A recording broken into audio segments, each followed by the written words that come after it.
बोल जयकारा बोल मेरे श्री गुरु महाराज की जय। श्री परमहंस गुरुदेव जी निराकार साकार, जिनकी पदनक ज्योति से आलोकित संसार। परम पुरुष पूर्ण धनी आनंद घन सुख रूप, सर्वारंभ में पूजिए पावन चरण अनूप। सर्वारंभ में पूजिए पावन चरण अनूप। तम ज्ञान मिटाए कर दीना आत्म ज्ञान, सतमार्ग दिखलाया सतगुरु परम सुजान। सतमार्ग दिखलाया सतगुरु परम सुजान। गुर की आज्ञा दूर से आई, जो है बहुत अमोलक भाई। गुर की आज्ञा माने जोई, ताको विघ्न न लागे कोई। गुर की आज्ञा फंद छुड़ावे, मानुष मुक्त रूप बन जावे। हित चित से जो धारे कोई, गुर प्रसन्नता पावे सोई। सतगुरु वचन से उपजे ज्ञाना, बीसो बिसवे हो कल्याणा। जम की चाल चले नहीं कोई, शरणागत जो गुरु का होई। गुर की ओट सदा उरधारी, रक्षा करते बन में तारी। गुर सब दूजा को हितकारी, शरण पड़े की विपदा टारी। शरण पड़े की विपदा टारी। ऐसे सतगुरुदेव पर जाइए सद बलिहार। पल पल क्षण क्षण गाइए सतगुरु के उपकार। पल पल क्षण क्षण गाइए सतगुरु के उपकार। बोलो जयकारा बोल मेरे श्री गुरु महाराज की जय। बोलो साचे दरबार की जय। श्री परमहंस अद्वैत मत अमर ज्योति दर्शन विवेक धाम बेंगलोर।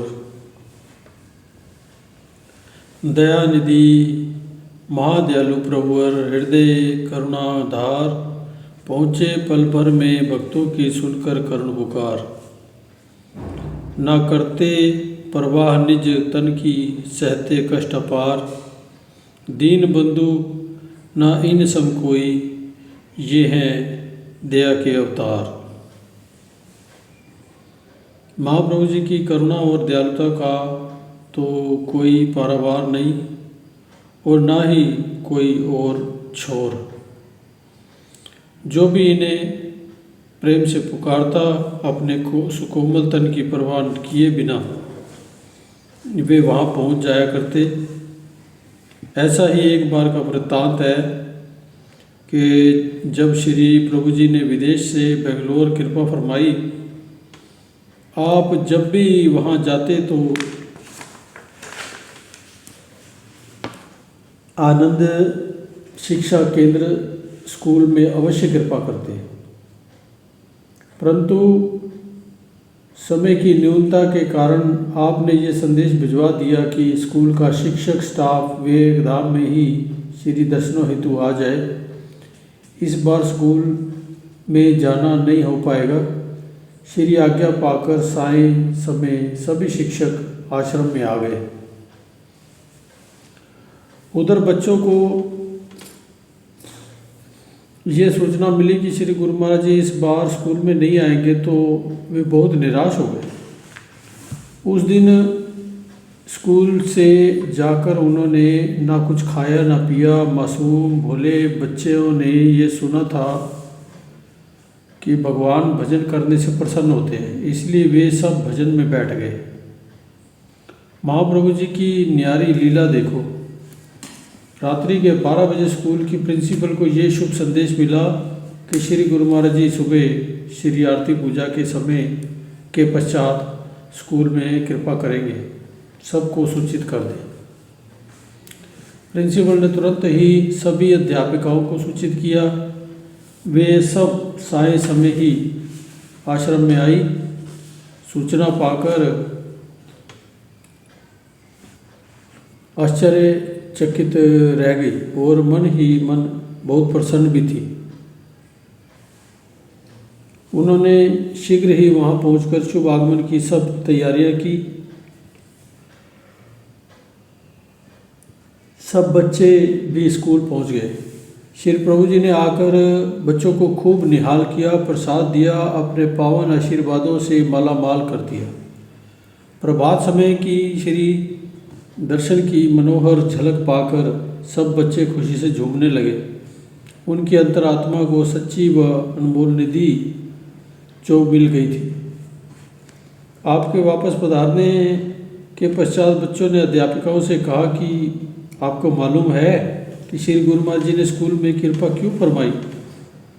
वे सब उनके प्रश्न का कोई उत्तर दे इससे पहले ही बच्चों ने रात्रि में जो उनके साथ घटित हुआ वह सब कह सुनाया। बच्चों की भजन पर बैठे बैठे जब जरा सी आँख लगी तो उन्हें श्री प्रभु जी ने स्वप्न में आकर फरमाया, तुम निराश उदास मत हो, ना हो, हम प्रातः ही स्कूल में आएंगे और तुम्हारे पास।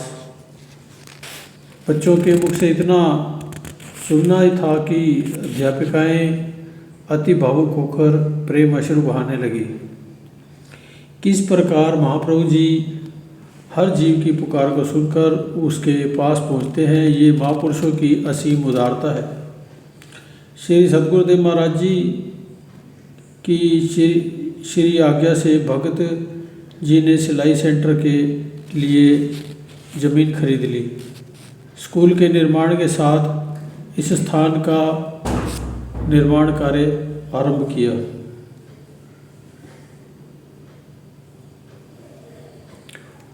इनके मन में श्री दर्शन एवं नाम दान लेते ही एक दिव्य जागरूकता उत्पन्न हुई। प्रत्येक श्री आज्ञा का पालन करना और तन प्राण से उसे पूर्ण करना इनके जीवन का मुख्य अंग था। इस उच्च उद्देश्य के सम्मुख वह हानि लाभ का कुछ भी विचार न करते। इन्होंने संपूर्ण क्षेत्र को साफ करवाकर इसकी रूपरेखा भी श्री प्रभु जी की मौज अनुसार ही तैयार करवाई। इस पर अभी केवल पार्क और कुछ एक कमरे ही बने थे। इसका उद्घाटन करने के लिए श्री चरणों में विनय की। श्री प्रभु जी ने महात्मा अनंत दर्शनानंद जी व अन्य गुरुमुखों और आई हुई संगत को वहां पहुंचने की श्री आज्ञा फरमाई। बेंगलोर में जहां भी प्रेमियों को विदित हुआ वे भी उत्सुकता से वहां पहुंच गए। प्रातः 10 बजे श्री कार मधुर हॉर्न बजाती हुई सिलाई सेंटर के गेट पर पहुंची। प्रेमी गुरुमुखों ने कार के दोनों ओर खड़े होकर हाथ जोड़कर श्री कार में दर्शन किए। आपकी मधुर मुस्कान आपके सबके अंतर्मानस में अलौकिक प्रसन्नता भर रही थी। वहाँ पर भगत जी ने उस पार्क के एक और जो मंडप बनाया उसकी अनूठी शोभा को देखकर सब आश्चर्यचकित हो गए। ऐसा लगता था कि मानो वह एक स्वर्ग से पारिजात फूलों से सजा हुआ विमान नीचे उतरा हो। श्री प्रभु जी ने सर्वप्रथम रिबन काटा और भगत जी ने श्री आरती उतारी। महाप्रभु जी जब मोती मणिकों से सुसज्जित सिंहासन पर समासीन हुए तो ऊपर से पुष्प वृष्टि की गई। भक्ति में संगीत की धुन से के साथ श्री प्रभु जी का स्वागत किया गया। उस समय दिव्य अलौकिक नज़ारे का वर्णन तो हो ही नहीं सकता। समस्त दर्शनार्थी जिज्ञासुओं के हृदय में इसका आलोक जगमगा उठा। सम्मुख श्री प्रभु जी ने मुस्कुराते हुए ज्योतिर्मय मुखमंडल पर प्रकाश की किरणों की आभा इलाही नूर बरसा रही थी। श्री वचन हुए, आप सब विचारवान सत्संगी ये समझते ही होंगे कि संसारी आदमी किस मतलब व इच्छा से मायावी वस्तुओं को प्राप्त करने के लिए कई यत्न करता है और कई प्रकार के ऐसे समागम रचाता है जिससे उसे मतलब की वस्तु प्राप्त हो सके। धन की इच्छा है तो धन के लिए यत्न करता है, किसी को मान रुतबा चाहिए तो वह उसके मुताबिक कार्रवाई करता है, प्रयत्नशील रहता है। निस्दिन माया कारने प्राणी डोलत मी नीत, कोटन में नानक को नारायण जी चीत। गुरुमुख सदैव सच्ची वस्तु को पाने की तलब रखते हैं और उसके लिए ही सब यत्न करते हैं। ऐसे जैसे आज भगत जी ने यहाँ सबको बुलाकर सबका स्वागत किया, किस लिए? अपनी चीज़ को प्राप्त करने के लिए। वह यह है कि सत्पुरुषों के दर्शन और सत्संग की कामना पूर्ण हो सके।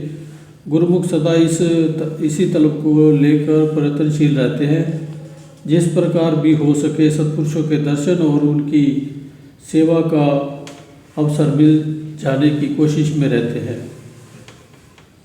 महापुरुष भी गुरुमुखों की ऐसी निष्काम से भाव से की गई सेवा से खुश होते हैं। आज यहाँ सिलाई ट्रेनिंग स्कूल का आरंभ हुआ है और उसका ही मुहूर्त हुआ है।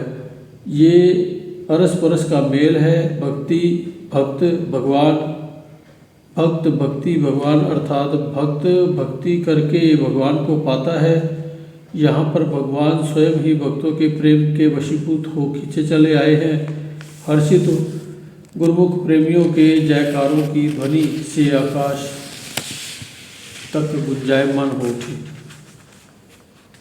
आप वर्ष में 2 बार बेंगलोर में कृपा फरमाते, प्रेमी जन दूर दूर से यहाँ आकर दर्शन लाभ प्राप्त करते।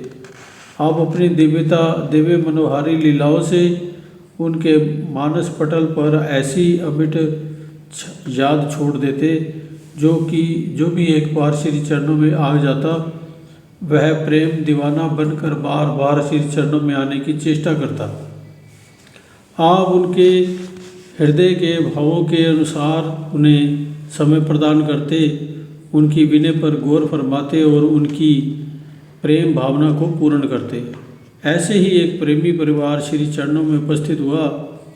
भगत जी का कंपनी की तरफ से विदेश में स्थानांतरण हो जाने के कारण सारा परिवार ही वहाँ शिफ्ट हो रहा था। भक्तानी ने विनय की, प्रभु हम पहली बार वहाँ जा रहे हैं, आप ही हमारे अंग संग रहकर हमारी संभाल करना। किसी आश्रम का पता भी पास नहीं जो यहाँ की भांति सत्संग लाभ प्राप्त हो सके। आपने फरमाया आप खुशी खुशी जाओ, सब काम स्वयं हो जाएगा। वह परिवार न्यूयॉर्क में जाकर रहने लगा। 20 सितंबर प्यारे प्रभु जी का शुभ अवतरण दिवस आने वाला था। श्री प्रभु जी को याद कर उस भक्तानी की आंखों में आंसू झरने लगे। वह सोचने लगी कि मैंने आज तक महाप्रभु जी का शुभ अवतरण दिवस मनाने का दिव्य आनंद आश्रम में ही लिया है, लेकिन इस बार क्या मुझे घर पर रहकर ही इस पावन दिवस को मनाना होगा? यहाँ आने से पूर्व जब मैंने श्री चरणों में विनय की थी तो श्री वचन हुए थे कि सब अपने आप हो जाएगा। आज आश्रम का पता होता तो मैं स्वयं ही वहाँ चली जाती। इन्हीं विचारों में खोई हुई वह भक्तानी अपने ऑफिस पहुँची। अपनी मेज पर पड़े हुए एक निमंत्रण पत्र को देखकर वह चौंक गई। शीघ्रता से उसे खोलकर पढ़ने लगी। पढ़ते पढ़ते उसकी आंखों से प्रेम आश्रु छलकने लगे, क्योंकि ये कोई साधारण निमंत्रण नहीं था जिसकी उसे तीव्र इच्छा थी। वह निमंत्रण पत्र वहाँ से ही आया था। उस पत्र पर आश्रम का पता लिखा हुआ था। कार्यक्रम के बारे में सब सूचना देने के साथ वह यह भी लिखा था कि हमारा एक भक्त आपको घर से आश्रम पर ले जाएगा। भक्तानी की प्रसन्नता की कोई सीमा न रही। आज उसकी मनोभिलाषा पूर्ण होने वाली थी। सायंकाल को जब वह घर पहुंची तो तुरंत ही सारा परिवार आश्रम जाने के लिए तैयार होकर बैठ गया। निश्चित समय पर एक भगत जी ने कार उनके घर के आगे लाकर रोकी। वह सब कुछ ही कुछ ही देर में आश्रम पहुंच गए। वहाँ काफ़ी संगत आई हुई थी। महाप्रभु जी का शुभ अवतरण दिवस बहुत ही धूमधाम से मनाया गया।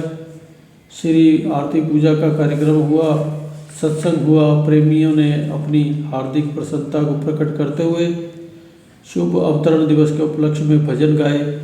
इस आनंद और खुशी में के वातावरण में हर प्रेमी झूमने नाचने लगा। कार्यक्रम की समाप्ति के पश्चात वह भक्तानी बाई जी के पास जाकर आभार प्रकट करने लगी कि आपने निमंत्रण पत्र और भगत जी को भेजकर हमारे पर जो कार्य किया है वो हम उसके लिए आपके बहुत शुक्रगुजार हैं। भाई जी ने ये सुना तो वह आश्चर्यचकित हो कहने लगी कि हमने तो कोई निमंत्रण पत्र छपवाए हैं और ना कोई निमंत्रण पत्र छपवाए हैं, ना ही कोई किसी को भेजे हैं।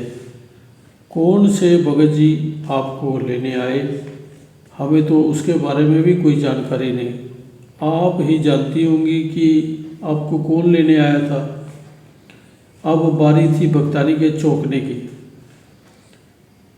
पर उसे ये समझने में देर न लगी कि श्री प्रभु जी ने अपने वचनानुसार उन्हें स्वयं आकर आश्रम का पथ दिखलाया है। महाप्रभु जी की असीम कृपा को स्मरण कर वह नतमस्तक हो गई। सचमुच कितने दयालु और कितने कृपालु हैं गुरुदेव। मंगलकारी परोपकारी महाप्रभु जी एक बार विदेश में रहने वाले प्रेमियों को अपने मनोहारी दिव्य दर्शनों से कृतार्थ करके जब वापस भारत पधारे तो बेंगलोर में विवेक धाम आश्रम में कृपा फरमाई। श्री प्रभु जी के दर्शन पाने के लिए हरियाणा, पंजाब, दिल्ली, तमिलनाडु, आंध्र प्रदेश एवं महाराष्ट्र आदि स्थानों से संगतें पतंगों की तरह खींची चली आई।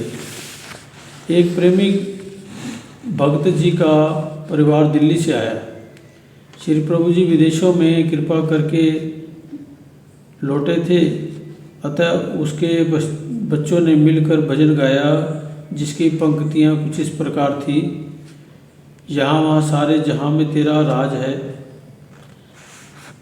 यहाँ वहाँ सारे जहाँ में प्रभु तेरा ही राज है। तेरी ही कृपा से भक्तों के समर्थे काज है।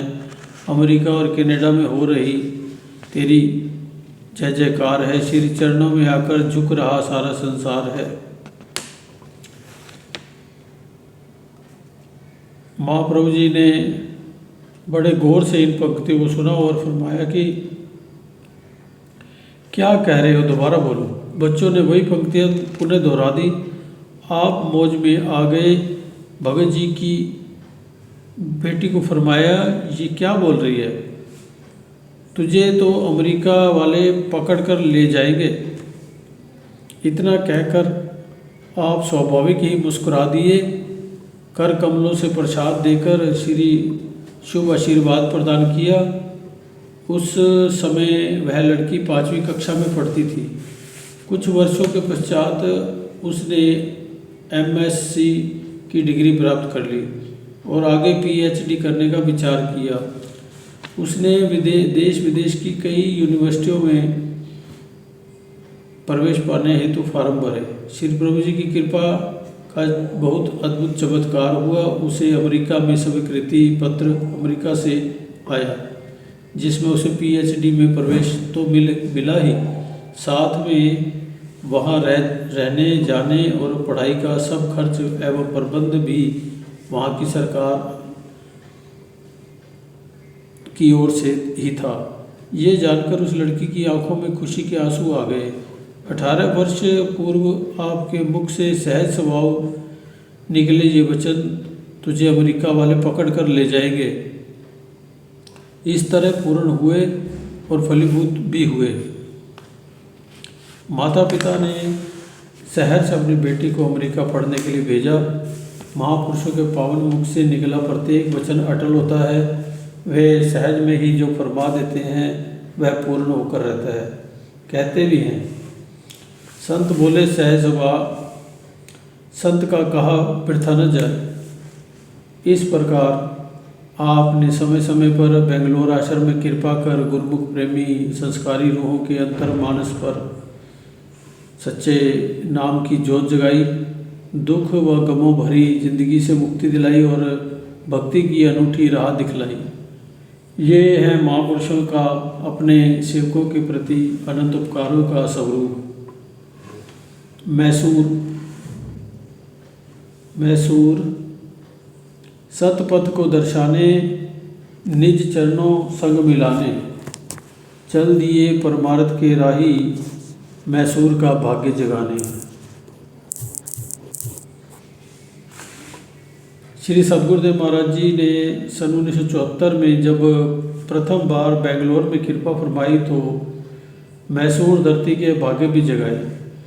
यहाँ के कण कण में हर्ष समा गया, परंतु संपूर्ण वातावरण सुगंधित हो उठा।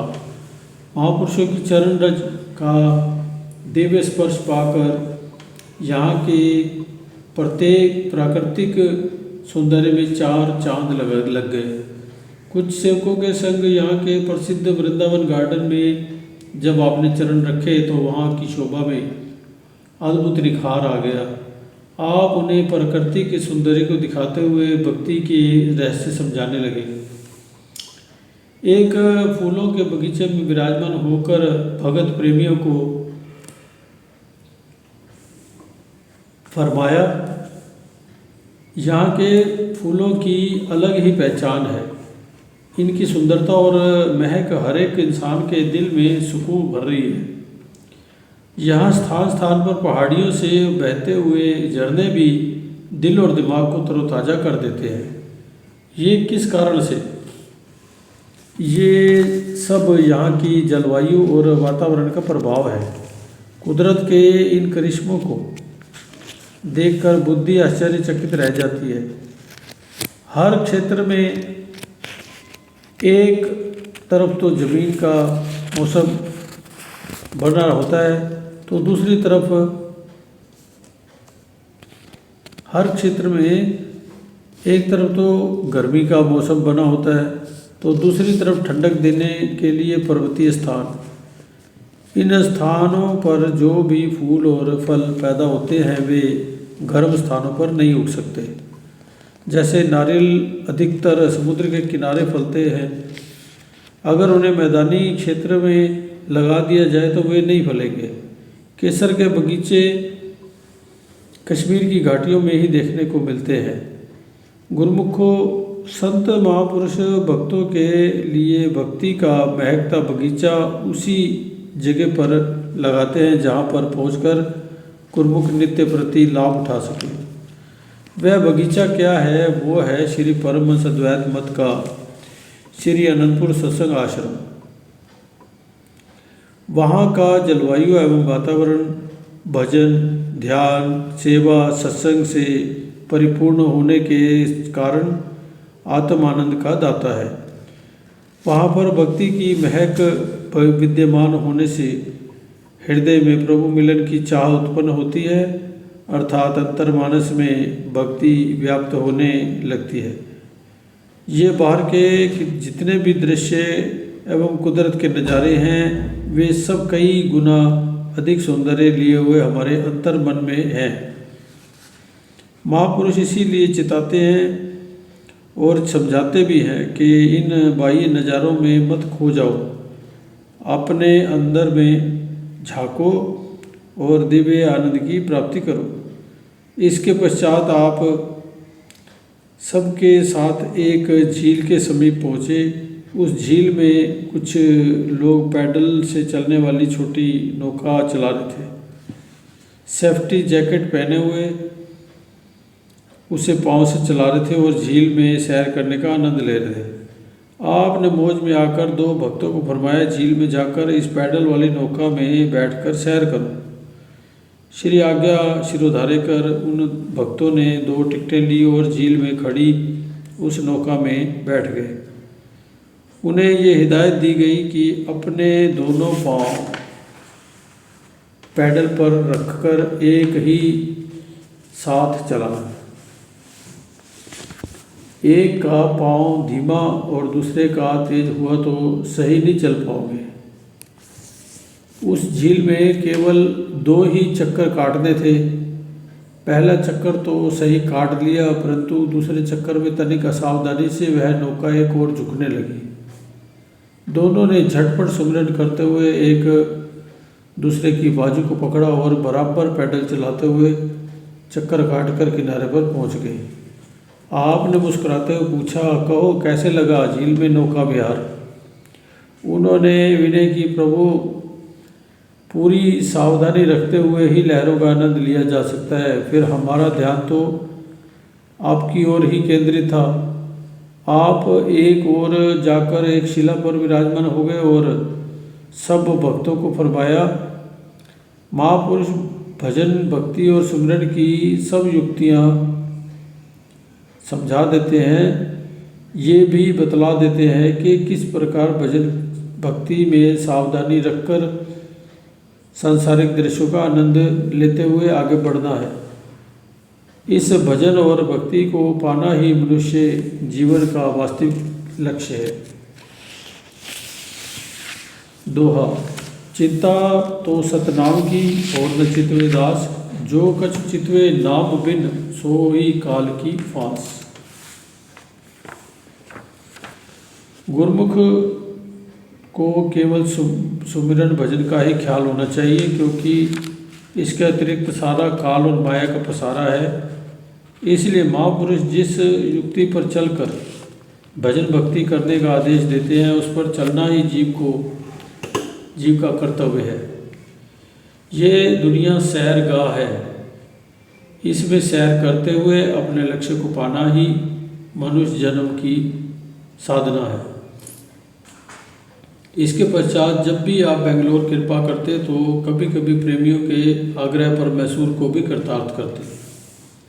अपनी दूरदर्गाही मौज अनुसार भक्ति की अभिलाषी रूहों को आत्मिक उन्नति का मार्ग दर्शाने आप 12 मई सन 1995 को भक्त रूपचंद जी की विनय पर उनके घर पधारे। साक्षात पारब्रह्म को पाकर भगत जी की खुशी का कोई पारावार नहीं था। प्रेम अश्रु थमने का नाम नहीं ले रहे थे। आपने श्री वचन फरमाए, जिस प्रकार डॉक्टर की दवाई के सेवन बिना रोगी का शरीर स्वस्थ नहीं होता, उसी प्रकार संत महापुरुष जो रूहानी डॉक्टर होते हैं, उसके द्वारा दिए गए नाम जपने से तन और मन की व्याधि नहीं व्यापती।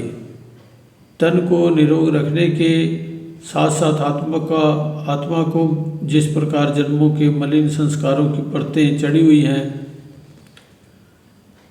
उससे भी सद्गुरु वैद्य द्वारा प्रदान की गई वचनों की औषधि का सेवन करके निरोग रखना अति आवश्यक है। कहा भी है, सत्य नाम निज औषधि, सद्गुरु देई बताए, औषध खाए सुपथ रहे, ताकि वेद न जाए।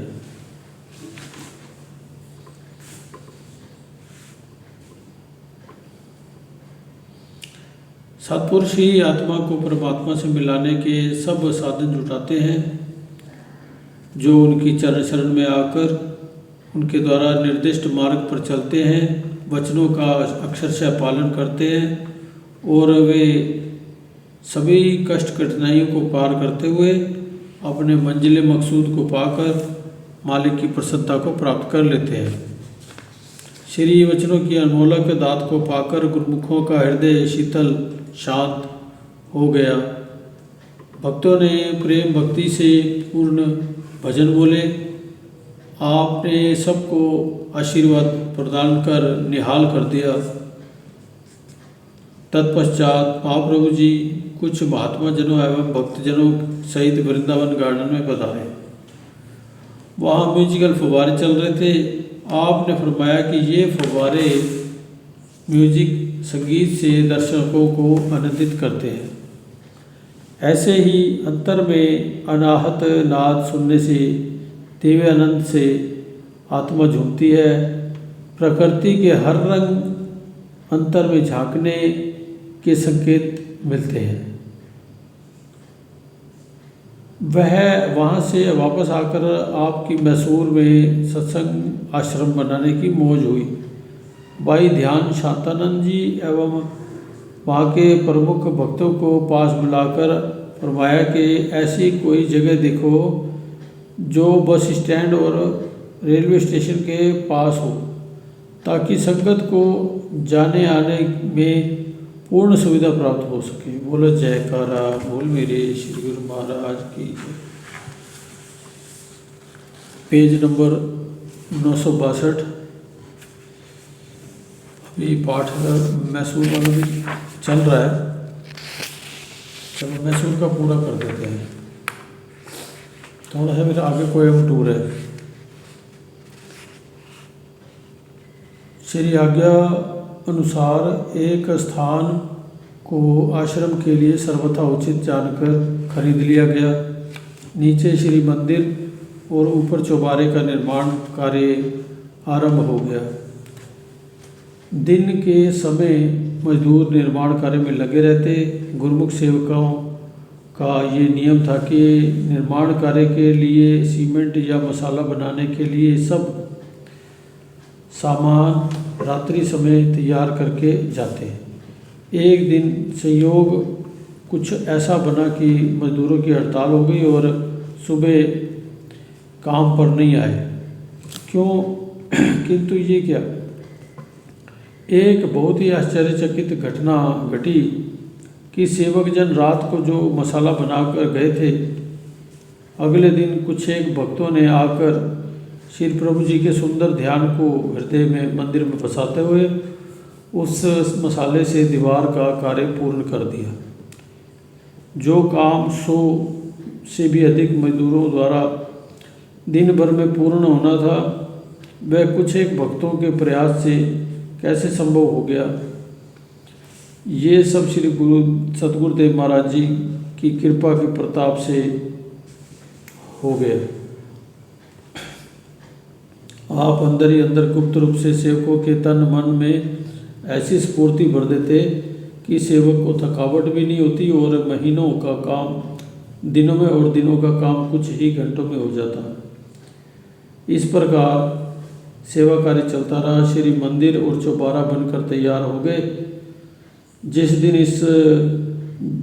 जिस शुभ घड़ी की सबको इंतजार थी, वह शुभ मुहूर्त की खुशियाँ भरी शुभ वेला आ गई और श्री सतगुरुदेव महाराज जी ने 17 जून सन 1996 को प्रातः अमृत वेला में निज कर कमलों से श्री परमहंस महान विभूतियों की पावन प्रतिमाओं को श्री सिंहासन पर, दिव्य सिंहासन पर विराजमान किया। हार पीताम्बर पहनाए, केसर तिलक लगाया। श्री आरती पूजा का कार्यक्रम संपन्न हुआ। तत्पश्चात आपने अपनी मधुर वाणी में फरमाया, प्रत्येक जीव भक्ति की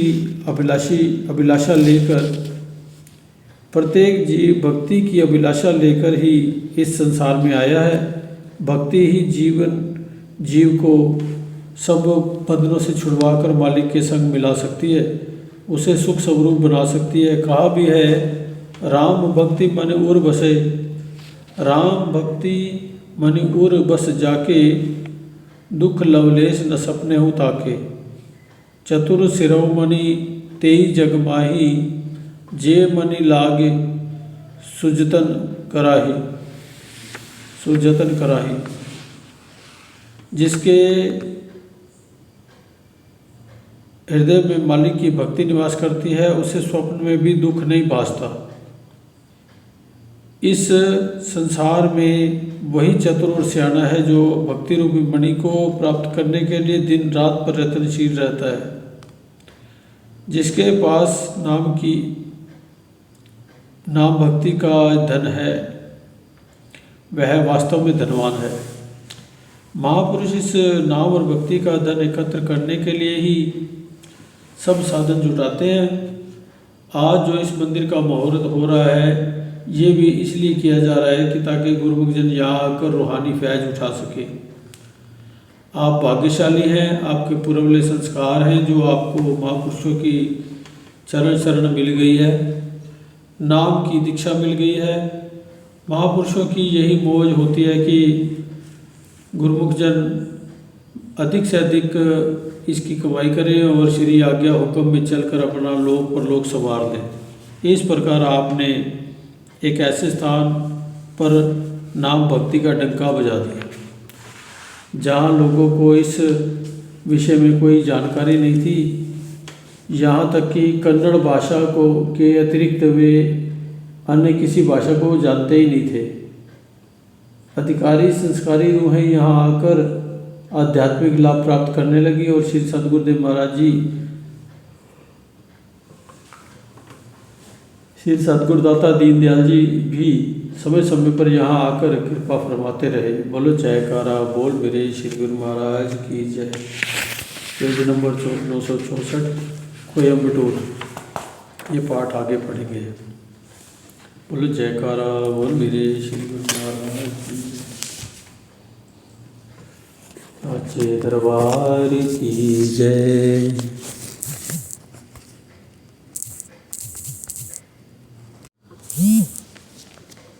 तू ही तो सतगुरु मेरा, तू ही है रहनुमा, तू ही तो अंतर मन में, तू ही जलवानुमा। तू ही तो सतगुरु मेरा, तू ही है रहनुमा, तू ही तो अंतर मन में, तू ही जलवानुमा। तू ही आँखों का उजाला, तू ही मेरा हर वाला, तू ही आँखों का उजाला, तू ही मेरा हर वाला। और कुछ ना जानू बस इतना ही जानू, तू ही रब मेरा है तेरी पूजा करूं। तू ही रब मेरा है तेरी पूजा करूं। सजदे सर झुकता है तेरी पूजा करूं। तू ही रब मेरा है तेरी पूजा करूं। बस जाओ बस जाओ बस जाओ दिल विच मेरे बस जाओ।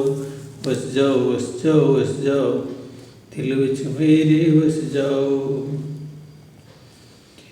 श्री चरणों की पावन धूली मस्तक पे मैं लगाता रहूं।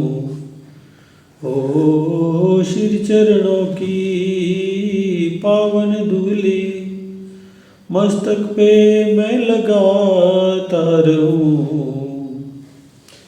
दिल चाहे मेरा दर्शन तेरा, मैं सदा यूं ही पाता रहूं।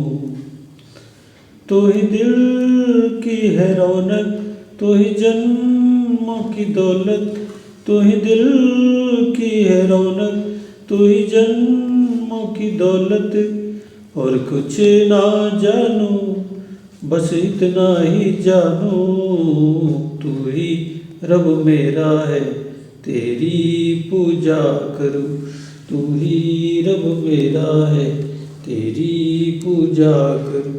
सजदे सर झुकता है तेरी पूजा करूं। तू ही रब मेरा है तेरी पूजा करूं। बस जाओ बस जाओ बस जाओ दिल विच मेरे बस जाओ। बस जाओ बस जाओ बस जाओ दिल विच मेरे बस जाओ। तुमको पाकर तुम्हें अपना कर मैंने सारा जहां पा लिया। ओ तुमको पाकर तुम्हें अपना कर मैंने सारा जहां पा लिया। तेरी सेवा में दिल को लगाकर जिंदगी का हर सुख पा लिया। तू ही मेरी इबादत, तू ही दिल की है रौनक, तू ही मेरी इबादत, तू ही दिल की है रौनक। और कुछ ना जानू बस इतना ही जानू तू ही रब मेरा है, तेरी पूजा करूं। तू ही रब मेरा है, तेरी पूजा करूं। सजदे सर झुकता है, तेरी पूजा करूं। तू ही रब मेरा है, तेरी पूजा करूं। वस जाओ वस जाओ वस जाओ, दिल विच मेरे वस जाओ। वस जाओ वस जाओ वस जाओ, दिल विच मेरे वस जाओ। वस जाओ वस जाओ वस जाओ, दिल विच मेरे वस जाओ। बोलो जयकारा बोल मेरे श्री गुरु महाराज की जय। सुंदर सुंदर दर्शन देने वाले भगवान की जय। श्री आनंदपुर वासी भगवान की जय। अंतर्यामी भगवान की जय। घट घट वासी भगवान की जय।